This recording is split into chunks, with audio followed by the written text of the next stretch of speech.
কেউ মারা গেলে মিলাদ ও খাওয়ার অনুষ্ঠান করা যাবে কিনা? ভাইরা, মানুষ মারা যাওয়ার পর মৃত ব্যক্তির জন্য দোয়া করতে হবে। আর যেই লোক মারা গেছে তার আত্মীয় স্বজন যারা আছে, তার পরিবারের লোক যারা জীবিত আছে, তাদেরকে এলাকাবাসী খাওয়াইতে হবে। এটা হলো সুন্নাহ।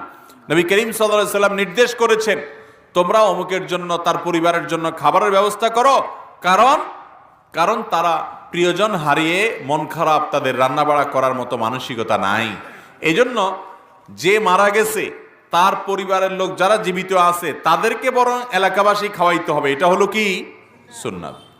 আমাদের দেশে খাওয়ায়, সব এলাকায় খাওয়ায়, একটু হলো একদিন দুই দিন দুই চার বেলা হইলো খানা পাঠায়। যে বেচারা মরে গেছে আশেপাশ থেকে অন্যান্য ঘরের লোকেরা, প্রতিবেশীরা খাবার পাঠায়। প্রথম 2 দিন 4 দিন বা 2-4 বেলা খানা খাওয়ানোর পর এরপরে ওই 40 নম্বর দিনে সুদে আসলে সব একসাথে উঠায় নেয়। ঠিক না?